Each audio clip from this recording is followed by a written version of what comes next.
Okay, so next I want to introduce some of the kind of the more bluey highlights that are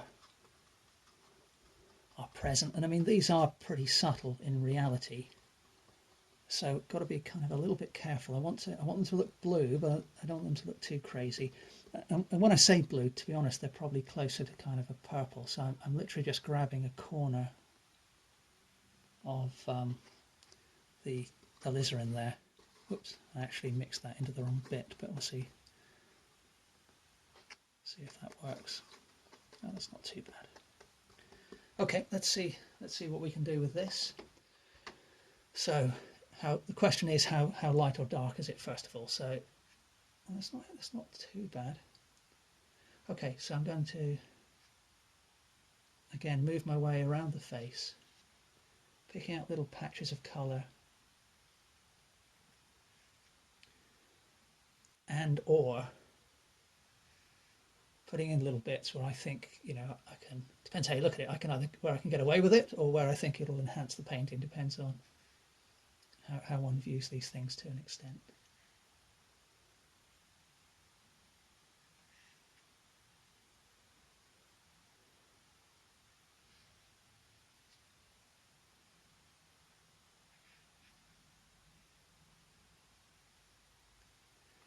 And I think what I'm going to do, actually, now that I have this colour on the brush, I think it's kind of it's a pretty good colour to have for the hair. So I'm going to just spray the paint on the palette, as you just saw, with the water.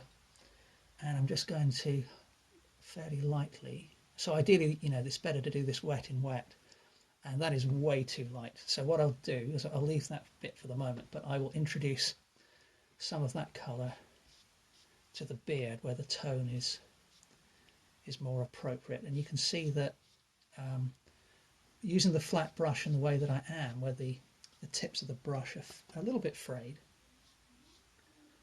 it's a reasonably efficient way to create a beard-like texture. So I'm really just letting the bristles skip across the surface of the painting here. And I've got this dark underlayer of paint, and this certainly won't be the final part of the treatment, but it's starting to bring things together in terms of the treatment of the beard. So what I'll do is, so having found that previous colour was way too light, what I'll do is I'm just mixing back into that bit of ultramarine blue I had there already. I'll just spray that with water again so that it moves fairly freely across the painting. And let's see if I get a little luckier this time. No, that's not too bad. It's probably still a bit too light. So I'm grabbing some more of the ultramarine blue.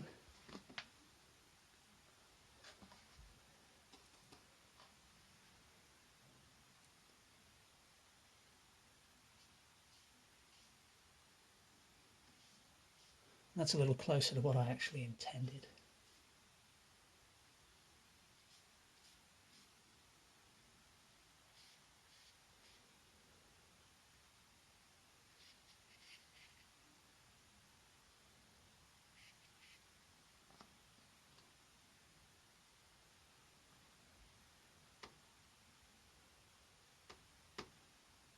I can use some of that just to pick out a little highlight within the highlight that I put down earlier.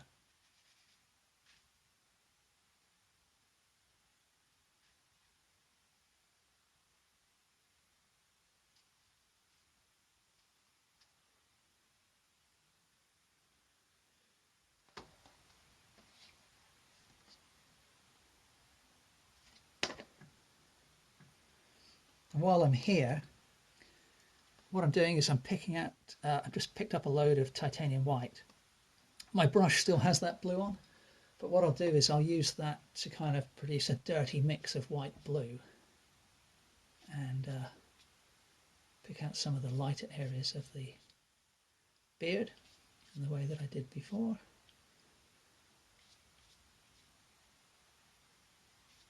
So notice, you know, that so far the only bits of pure white I've used are in the highlights of the eyes, and I probably will add a few licks of pure white later on, but you know, I'm being fairly, you've got to leave your sort of brightest and darkest colours really for the absolute extremes. Otherwise, it's tricky to, you know, to get the right effects. So I need to fill in that little white gap.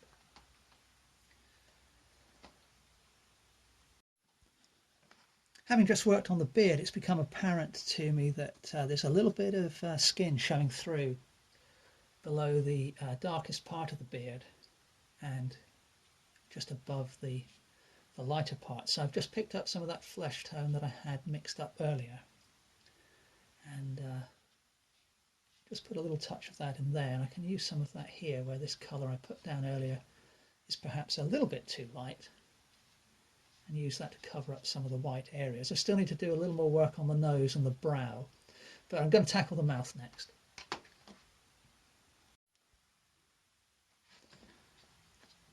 So for the lower lip, I'm grabbing the alizarin crimson and picking up some of that purple I created earlier. Touch of titanium white, and that's probably way too much titanium white, but let's correct that with a bit more of the alizarin. Well, we'll see how it goes. It's difficult to judge on the palette, so let's see what that looks like for the lower lip. Now,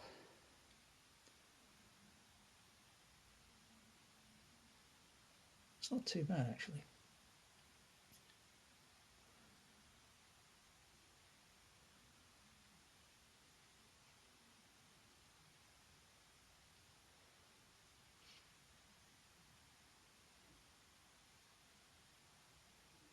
Okay, now the rest, can I use that elsewhere? I probably can. I can probably use it up here and over here as well. I need to, just realised I need to extend the moustache a little bit. Also need to extend the beard up a little higher on this right hand cheek, but we'll deal with that in a bit.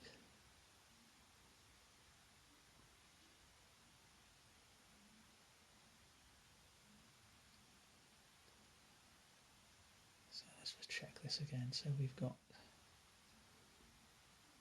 I'm actually going to use this colour just to outline the lips a little more precisely, and then I will go over certain key areas with a different colour in a moment.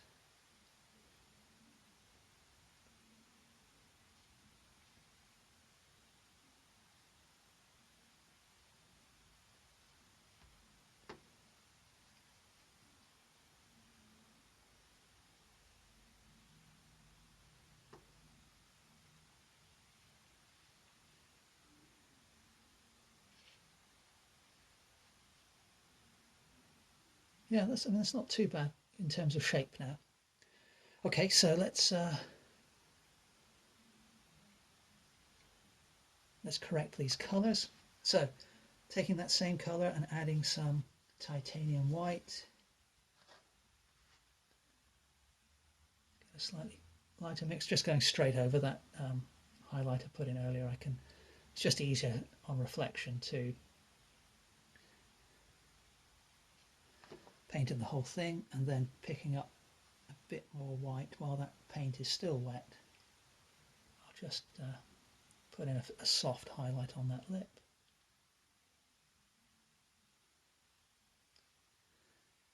Now the upper lip actually has quite a lot more blue in it, so I'm mixing that blue, I'll just show you, mixing that blue into the same slightly lighter version of the purple I used for the lower lip, and